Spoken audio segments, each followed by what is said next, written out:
तू एक काम कर कि जो 45 सीट्स तूने निकाली थी ना, तो वो सीधी की सीधी दोबारा निकाल के हमारे वाल्मीकि समाज को दे। सेक्रेटरी लेवल पे, बड़े बड़े डायरेक्टर लेवल पे सिर्फ और सिर्फ अगर लोग होंगे तो वो हमारे होंगे, हम लोग नहीं जाएंगे। आप अग्री करते हो?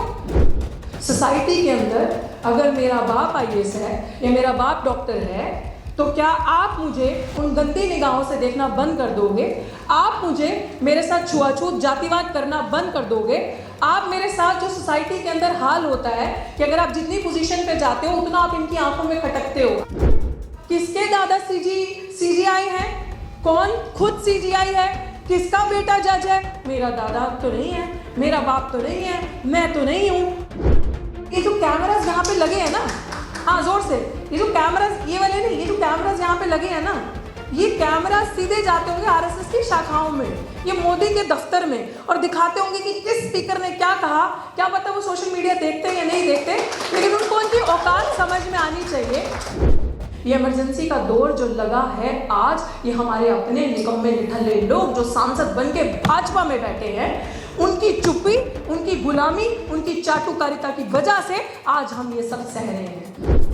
वो खुद नॉट सूटेबल लोग हैं जो हमारा इंटरव्यू लेते हैं, वो खुद जुगाड़ से, वो खुद लोगों के गॉडफादर अंदर बैठे होते हैं जो वहाँ बैठ के हमारा इंटरव्यू ले रहे होते हैं, और वो खुद सूटेबल नहीं है उस पोस्ट पे बैठने के, पढ़ाने के। अगर गॉडफादर ना हो इंटरव्यू के अंदर तो ये लोग सिलेक्शन कमेटी से पास ही नहीं हो सकते। ये रियलिटी है इंस्टीट्यूशंस की। ये बेंच किसका दिया हुआ फैसला पढ़ रहा था और किसके दिए हुए फैसले पे जजमेंट दिया, कहाँ से वो जजमेंट आया, किसने दिया, ये हमें बहुत अच्छे से पता है। और मुझे तो अपने आप को देखकर, अपनी आवाज़ को देखकर, आप सबको देखकर बड़ी हिम्मत नजर आई। जैसे मेरे से पहले स्पीकर, सबसे पहले स्पीकर आए मुझसे जब राजेंद्र सर बोल रहे थे, तो उन्होंने कहा कि सरकार के पास क्या प्रोसीजर है, क्या करेगी, कैसे क्लासिफिकेशन करेगी, 1200 कुछ जातियां हैं, कैसे तोड़ेगी और कैसे डिवाइड करेगी, कैसे बताएगी कि किस जाति को क्या नहीं मिला। पर मुझे लगता है कि हमारे पास प्रोसीजर है, मेरे पास प्रोसीजर है। और अगर ये प्रोसीजर आप सब लोग मेरे साथ मानो, तो जो लास्ट में स्पीकर बोलता है ना, उसके लिए फायदा होता है कि सब ने फैक्चुअल डेटा दे दिया, सब ने अपनी अपनी बात कर दी, सब ने सब कुछ कर दिया, दोहराने की जरूरत नहीं है। अब बात करते हैं कि किस तरीके से इस प्रोसीजर जो है वो सरकार को दिया जाए। क्लासिफिकेशन करनी है, आपने कह दिया कि एक वर्ग हमारे अंदर जिसने सब कुछ प्राप्त कर लिया, एक कास्ट है जो सबका हक खाकर बैठी है, जिसके पास सब कुछ है, नौकरी है।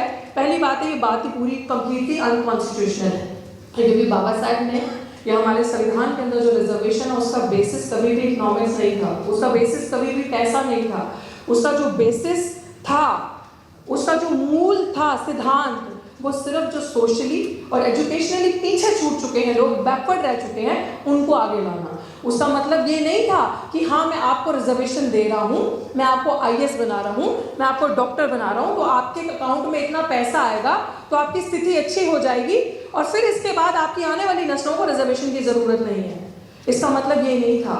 सोसाइटी के अंदर अगर मेरा बाप आईएएस है या मेरा बाप डॉक्टर है, तो क्या आप मुझे उन गंदी निगाहों से देखना बंद कर दोगे? आप मुझे मेरे साथ छुआछूत जातिवाद करना बंद कर दोगे? आप मेरे साथ जो सोसाइटी के अंदर हाल होता है कि अगर आप जितनी पोजीशन पे जाते हो उतना आप इनकी आंखों में खटकते हो। आपने हाल ही में, मुझे लगता है मेरा आंदोलन सबने ही देखा होगा, जो बहुत बार हम चिल्ला चिल्ला के कहते हैं कि जब हम उस लेवल पे पहुंच जाते हैं, जब हम अपनी आवाज़ उठाते हैं, तब हम we become more glaring to their eyes. हम ज़्यादा उनको दिखते हैं और ज़्यादा चुपते हैं कि ये चंद बच्चे, ये चंद पढ़ लिख कर आके प्रोफेसर जब बोलते हैं, ये विरोध दर्ज करवाते हैं, अगर इसके जैसे रिजर्वेशन का लाभ उठाकर सभी ऐसे हो गए, सभी ऐसे निकल गए, तो हमारी तो पोल पट्टी खुल जाएगी, हम कहाँ जाएंगे। लेकिन शायद वो ये भूल चुके हैं कि रिजर्वेशन लेने वाले we are not the first ones. हमसे पहले 3000 साल का रिजर्वेशन, 100% रिजर्वेशन, वैदिक रिजर्वेशन किसने लिया था? किसको अधिकार था पढ़ने का? किसके दादा बाबा, किसके दादा सीजीआई है? कौन खुद सीजीआई है? किसका बेटा जज है? मेरा दादा तो नहीं है, मेरा बाप तो नहीं है, मैं तो नहीं हूँ। तो फिर 100% कोलेजियम सिस्टम से बैठने वाले कौन है? तो मुझे लग रहा है मेरे पास कुछ टेक्निकल पॉइंट्स हैं जो मैंने हाल ही में अपने मीडिया के साथियों के साथ जंतर मंतर 21 अगस्त को शेयर किया था। आप सब इंटेलेक्चुअल हैं और आप वाकई में क्रीमी लेयर नहीं, क्रीम है, इसलिए वो आपसे डरते हैं। और मुझे ऐसा लग रहा है कि हम लोग, ये लोग बहुत छोटे हैं, ये नहीं सोचने की जरूरत है, हाँ ये वक्त बिल्कुल इमरजेंसी का दौर है, और ये इमरजेंसी का दौर क्यों लागू हो चुका है आज, क्योंकि जो निकम्मे निठल्ले बोल सकती हूँ, जो चीप मेंटालिटी के है ना, बोलना चाहिए, क्योंकि ये जो कैमरास यहाँ पे लगे हैं ना, हाँ जोर से, ये जो कैमरास, ये वाले नहीं, ये जो कैमरास यहाँ पे लगे हैं ना, ये कैमरा सीधे जाते होंगे आरएसएस की शाखाओं में, ये मोदी के दफ्तर में, और दिखाते होंगे कि किस स्पीकर ने क्या कहा। क्या पता वो सोशल मीडिया देखते हैं या नहीं देखते, लेकिन उनको उनकी औकात समझ में आनी चाहिए। ये इमरजेंसी का दौर जो आज लगा है, ये किसकी वजह से लगा है? ये उनकी वजह से नहीं जो कभी हमारे लिए खड़े नहीं हुए। ये उनकी वजह से नहीं लगा कि जब हमारी बहन बेटियों का रेप होता था, जब हमारे लोग मरते थे, तो शमशान घाट में ये कहकर कि ऊंची जात वालों का यहाँ आपकी अर्थी जलाई नहीं जा सकती, यहाँ आपको दफनाया नहीं जा सकता। जब हमारा बच्चा घोड़ी पे चढ़ता था, मूंछ रखता था, तो उसको घोड़ी पे बैठने नहीं दिया जाता था। जब हमारा बच्चा पानी की आस में घड़े से पानी पीता था, उसको मार दिया जाता था। ये वो लोग जो हमारे लिए तब आके नहीं लड़ते थे। ये इमरजेंसी का दौर उन लोगों के लिए नहीं है। ये इमरजेंसी का दौर जो लगा है आज, ये हमारे अपने निकम्मे निठल्ले लोग जो सांसद बन के भाजपा में बैठे हैं, उनकी चुप्पी, उनकी गुलामी, उनकी चाटुकारिता की वजह से आज हम ये सब सह रहे हैं। आज हम सबके कंधों पे ये बड़ी जिम्मेदारी है। And to be very honest, forget that there is opposition in the country, because opposition plays dirty politics. Opposition picks and choose things for their own benefits. कि ये मसला अगर हमें सूट कर रहा है, हमारे पॉलिटिकल प्रोपेगेंडा को सूट कर रहा है, तो हम इसमें इस मसले को उठाएंगे। अगर कोई दलित बच्चा मर जाता है, अगर हमारा इंस्टीट्यूशनल मर्डर हो जाता है, ये सुसाइड हो जाती है, it is very easy for the opposition. आओ ना, मोमबत्ती तो जलानी है, डफली तो बजानी है, 4 नारे तो लगाने हैं, so you will get A political limelight. I am right Ashutosh? ऐसा होता है। तो जब जीते जी आप विरोध करते हो और अपनी बात रखते हो, आप मैदान में खड़े होते हो, तब ये लोग आपके साथ नहीं आएंगे। सो ये आपके ऊपर बहुत बड़ी और मेरे पे रिस्पॉन्सिबिलिटी है that we are the real voice of the opposition and the voice of dissent in today's time. हम लोगों पे जिम्मेदारी है। एंड आई थिंक मेरे कंधे इतने मजबूत हैं कि ना मैं जेल से डरती हूँ, ना मैं इनकी खोखली धमकियों से डरती हूँ, ना मैं इनकी रेप की धमकियों से डरती हूँ, क्योंकि मुझे इतना पता है कि मैं इतनी सक्षम हूँ। और मैं अपने साथ जो हमारी टीम भी है, और हम अपनी महिलाओं को भी ये सिखाते हैं कि अगर मुझे कोई उंगली लगा के छुएगा तो मैं वो उंगली नहीं, मैं पूरा हाथ वापस लेकर आऊँगी।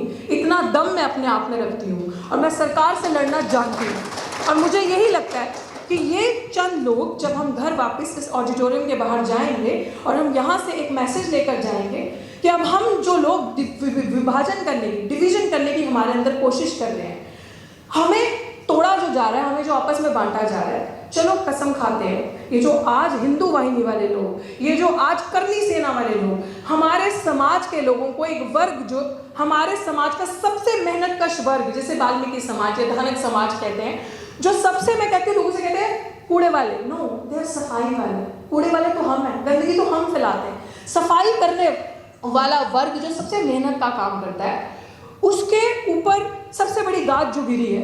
हर दिन देखो, तीसरे दिन दिल्ली जंतर मंतर या दिल्ली के किसी मंत्री के ऑफिस के बाहर वो धरना लगा के बैठे होते, भैया नौकरी पक्की कर दो, भाई ठेकेदारी प्रथा हटा दो, हमारी जो नौकरी है 4th ग्रेड 3rd ग्रेड जो भी है इसको पक्का कर दो। सरकार ने नहीं किया ना, आपने पक्का नहीं किया, और आप ये कह रहे हो कि आपका हक ये वाली जाति वाले लोग खा गए।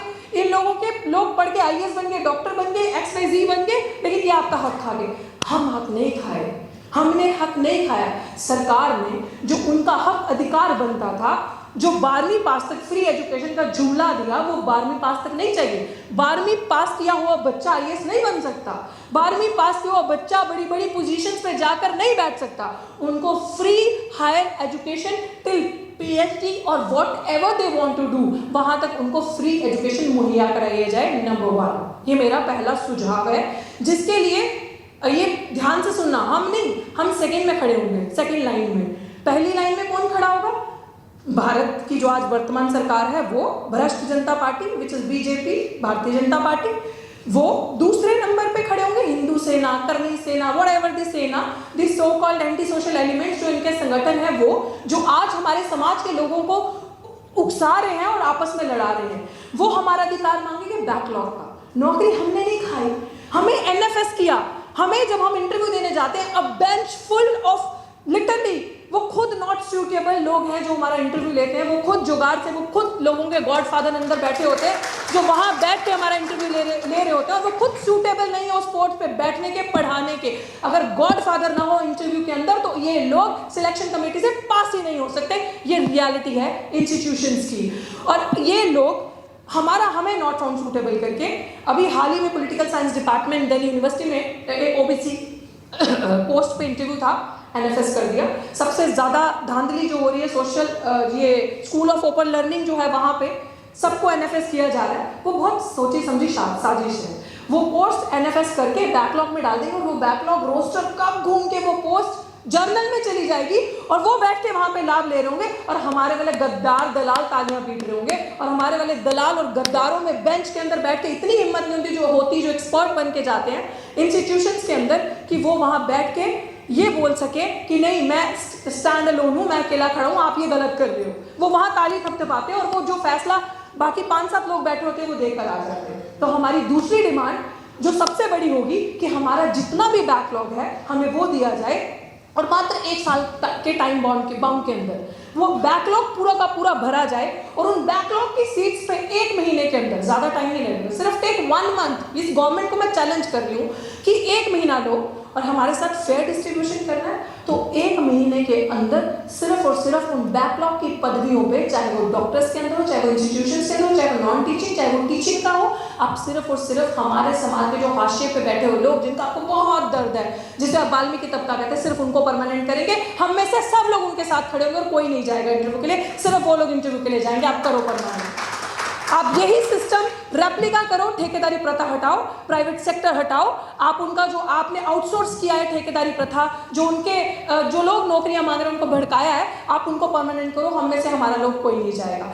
And the third most thing कि जो भाई चोरी के दरवाजे से आना, भाई हमें टैलेंट है, ठोक बजा के सीने में बोलते हैं 4 किताबें पढ़ी हैं भले, लेकिन पढ़ी बड़ी जबरदस्त तरीके से, जितना पढ़ा उसको प्रैक्टिकल इंप्लीमेंट करने का जमीन पे दम रखते हैं। तो फिर चोरी के दरवाजे से क्यों आना? आईएएस बन के, सेक्रेटरी बन के सीधे आओ ना, बैठो ना, दो ना इंटरव्यू, तब आपको लेटरल एंट्री से, चोरी से आना है। तो मेरा चौथा सुझाव, जो 45 सीटें सरकार ने निकाली थी कि 45 सीट्स लेटरल एंट्री से भरी जाएंगी, जिसमें अगर रोस्टर या अगर प्रॉपर इंप्लीमेंटेशन रिजर्वेशन पॉलिसी का फॉलो होता तो best of my understanding 12 OBC की होती, 6 एससी की होती और 3 एससी की होती, जो मेरी अंडरस्टैंडिंग है। तो एक काम करो, वो 45 सीटें कुछ हमारे समाज के लोग गए थे वहां पे सरकार मोदी से मिलने और बोलने के लिए कि इसको वापस ले लो, ये गलत है। और मोदी जी ने दिखाया कि हाँ मैंने वापस, सरकार ने दिखाया मैंने वापस ले लिया। भाई वापस ना ले, इतना एहसान हम पे मत कर। तू एक काम कर कि जो 45 सीट्स तूने निकाली थी ना,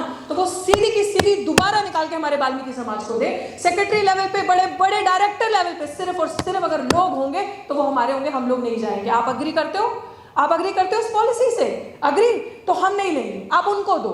सरकार करेगी, जहां देने की बात आती है वो देगी, करेगी। तो ये चीजें हैं, जहां पे हक मारी करनी है वहां पे करनी है। अब लास्ट चीज आ जाती है कोलेजियम सिस्टम से। जजेस आप आओ, आज 7-8 जजेस का बेंच बैठ गया कोलेजियम सिस्टम से। प्रथा चलती आ रही है सुप्रीम कोर्ट में, हमारा कोई बनता ही नहीं, हमारे कोई लोग ही नहीं, तो हमारे साथ जस्टिस कैसे होगा? उन्हीं के लोग, उन्हीं के जज। आज मैं तेरी बेटी को बनाऊंगा, कल तू मेरे बेटे को बना, दोनों के अंदर शादी हो गई, रिश्ता, उसकी आगे जनरेशन उनको, ऐसा ही हो रहा है ना? मैं कुछ गलत तो नहीं बोल रही हूँ, बाद में करेक्ट कर लेना। यही है ना, यही चल रहा है। तो एक काम करो, कोलेजियम सिस्टम लागू करो, हमारे लोगों को सीधे सीधे जज बनाओ। और ये डिमांड्स हम लोग, मैंने पहले ही बताया, हम लोग सेकंड खड़े होंगे लड़ाई में। जंतर मंतर पे कॉल बेशक हम दे देते, लेकिन सेकंड पहले ये जो बीजेपी के सो कॉल्ड इंटेलेक्चुअल्स जिन्होंने ये तालियां बजा रहे हैं, हमारे लोगों को उकसा रहे हैं, लड़ाई करवा रहे हैं, हाल ही में भी हमारे एक साथी पर अटैक करवाया है। तो इस तरीके से फर्स्ट लाइन में ये लोग खड़े होंगे ये अधिकार मांगने के लिए, और दूसरी लाइन में हम लोग खड़े होंगे कि अगर ये भाग जाए तो लठ लेके भी तैयार रहना है ना वापस वहां बिठाने के लिए, तो वहां हम इनके स्वागत के लिए खड़े रहेंगे। सो दिस इज हाउ ये सारी चीजें, मुझे लगता है कि बेसिक बात यह है, क्योंकि देसी भाषा में हमारे जो समाज का पिछड़ा वर्ग जो पीछे रह गया हर हालत में, उसको समझाने की जरूरत है कि कहाँ आपके साथ ठगी हो रही है।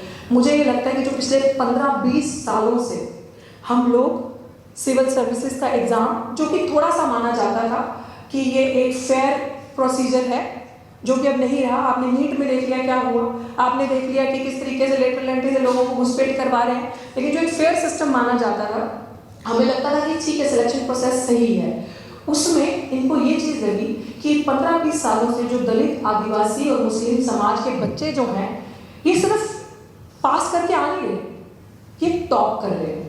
तो जब टॉप कर रहे हैं तो बड़ी पोजीशंस मिलेंगी, तो बड़ी पोजीशंस मिलेंगी तो डिसीजन मेकिंग बॉडी में रहोगे, उस बॉडी में रहोगे तो डिसीजन मेकिंग बॉडी में जब आपके लोगों के लिए कुछ ऐसा डिसीजन बन रहा होगा, बड़े बड़े ब्रेन्स बैठ के वहाँ पे ब्यूरोक्रेट्स बैठ के कुछ गड़बड़ी कर रहे होंगे, तो ऑब्वियसली जहाँ के वो अगर ज़मीर जिंदा है तो बुरा और डर तो लगेगा ना उन लोगों के लिए। तो वो एक प्रॉपर प्रोसीजर फॉलो करके साजिश के तहत ये चीज़ें हो रही है कि रिजर्वेशन का एक ढांचा रह जाए और अंदर कुछ ना बचे इनके लिए। लेकिन इन सब चीज़ों को हमें एक साथ देखने की ज़रूरत है, चाहे वो जुडिशरी हो, चाहे लेटरल एंट्री हो, चाहे ये सब क्लासिफिकेशन हो रहा है, ये सब कुछ मिला हुआ है, ये कहीं पे भी अलग नहीं है। तो मुझे ये लग रहा है कि सब चीज़ों को समझते हुए आज इस इमरजेंसी के दौर में अगर हम अपनी जिम्मेदारियाँ, अपनी चीज़ें समझ लें, पे बैक टू सोसाइटी अम्बेडकर साहब ने कहा था, तो पे बैक टू सोसाइटी यही है कि अगर मेरे पास कोई गुण है, कोई समझ नहीं आ रही किसी को, कोई ग्रुप है, जैसे हाल ही में मेरी कुछ वाल्मीकि समाज के लोगों के साथ मीटिंग हुई, there were few ladies who are working on contractual basis सफाई कर्मचारियों की पोजीशन से। कल ही रात को इवेंट डिबेट हो रहा था, बात हो रही थी, तो उन्होंने मुझे कहा कि हम बहन जी की लड़ाई नहीं चाहते, हमारे समाज में ये जो डिवीजन क्रिएट हो रहा है हम नहीं चाहते हमारा समाज टूटे। बस हमें एक ही जो है सरकार ने सालों से ये लालच दिया हुआ है कि आपकी नौकरी पक्की हो जाएगी, और अभी हमें 15,000 रुपये मिलते हैं और हमें लगता है जब हम पक्के हो जाएंगे हमारी आर्थिक स्थिति बढ़ेगी तो हम आगे जाएंगे। लेकिन तो मैंने उनसे सवाल किया कि आप क्या करते हो, आपकी बेटी क्या करती है और आपके बच्चे कितने हैं, क्या करते हैं? तो शी सेड कि मेरे पूरे खानदान में मेरे जवाई से लेके, मेरी बेटी से लेके, मेरे पति से लेके सब सफाई कर्मचारी हैं और उनका एजुकेशन 10वीं से ऊपर नहीं है। समझ रहे हैं आप स्थिति? तो रिजर्वेशन अगर हटाना और ये कहना कि हम अधिकार खा गए, और वो तो एक ड्रामा होके रह गया ना कि जब उनको एजुकेशन फ्री देना सबसे पहला स्टेप है कि पढ़े, आगे आए और उस रिजर्वेशन का लाभ ले सकें। तो साथियों, अभी ये भी चीज़ आपके बीच में बोलना बहुत ज़रूरी है। हमारे पूर्व मंत्री राजेंद्र पाल जी यहाँ बैठे थे, उन्होंने कहा कि दिल्ली सरकार का मतलब मंत्री हैं, तो मैं उनसे कहना चाहती थी, वो चले गए। हाँ, एक सब कंपोनेंट प्लान है, SC/ST सब प्लान, आप इसके बारे में जानते हैं इस रूम में? प्लीज इसके बारे में पढ़िएगा। SC/ST सब प्लान कहता है सेम, सोचिए हमारे जो महापुरुष थे, can I take 1 minute more और 2 मिनट्स? ओके, ये बहुत जरूरी है आपको बताना, क्योंकि जब मैं गांव में या कहीं रूरल एरियाज में जाती हूँ सभाओं के लिए तो लोगों को नहीं पता होता, बट आई थिंक अगर मेरे थ्रू आपको ये पता चलेगा, क्योंकि मैंने कोर्ट पे पिटीशन डाला है, तो ये हमारे मैं कह रही हूँ हमारे महापुरुष कितने यहाँ से स्ट्रॉन्ग, और उनका इंटेलेक्चुअल लेवल देखो कितने विजनरी थे वो, कि उन्होंने उस टाइम पे कहा जिसकी जितनी संख्या वाली उसकी इतनी हिस्सेदारी। और यही SC/ST सब प्लान कहता है कि जहाँ पे शेड्यूल कास्ट, शेड्यूल ट्राइब की जिस भी स्टेट में जितनी पॉपुलेशन है, बजट का उतना हिस्सा सिर्फ और सिर्फ उनके वेलफेयर के लिए इस्तेमाल होगा। तो SC/ST सब प्लान का मतलब कि अगर दिल्ली में शेड्यूल कास्ट पॉपुलेशन 17% है, चलिए पंजाब की बात करते हैं, हाईएस्ट पॉपुलेशन इन इंडिया, मैं वहाँ से आती हूँ, तो वहाँ पे 33% शेड्यूल कास्ट पॉपुलेशन है according to the census of 2011। अब वहाँ पे कहना है कि सरकार अगर 100 रुपये बजट दे रही है साल का, तो उसमें से 33 रुपये जो हैं वो सिर्फ और सिर्फ schedule caste community, schedule tribe community के वेलफेयर के लिए लगेगा। वो फंड आप डाइवर्ट नहीं कर सकते, वो फंड अगर बच जाता है 1 साल का तो उस फंड को आप खत्म नहीं कर सकते, वो मल्टीप्लाई होगा, वो मल्टीप्लाई होता जाएगा, सरप्लस होता जाएगा, उसको आप सिर्फ और सिर्फ इनके वेलफेयर के लिए लगाओगे। दिल्ली सरकार के हाथ में था, दिल्ली सरकार में हमारे एक साथी ने पिटीशन डाली वेलफेयर की कि आप इस जो 17% पॉपुलेशन है आप इस बजट को इम्प्लीमेंट करें, इसमें से शेड्यूल कास्ट पॉपुलेशन का बहुत भला होगा। मैंने तो एक नारा भी दिया था कि कूड़ा छोड़ो, कलम उठाओ, पाठशाला में पढ़ने जाओ, पाठशाला में पढ़ने आओ, तो ये चीज़ें हुई नहीं। अब दिल्ली सरकार के कोई भी गवर्नमेंट आती है तो एक सिंबल निकालती है झाड़ू का, हमारे एक, क्योंकि हम लोग इमोशनल है ना, बहुत इमोशनली लोग हैं, बड़े स्वे हो जाते हैं, तो वो इस तरीके से एक ड्रामा दिखाना कि झाड़ू की सरकार आ गई, हमारी हितैषी है, चाहती तो ये सरकार वो प्लान सब प्लान इम्प्लीमेंट कर सकती थी। लेकिन जब हमने दिल्ली सरकार से सवाल किया, जब हमने डेटा निकाला, किसी को वो डॉक्यूमेंट चाहिए हो तो यू कैन आस्क मी, मैं आपसे शेयर कर सकती हूँ। जब हमने डेटा निकाला और हमने सरकार से पूछा कि आपने आरटीआई से पूछा कि ये फंड इतना पैसा है, मल्टीप्लाई करके इतना हुआ, ये पैसा कहाँ गया?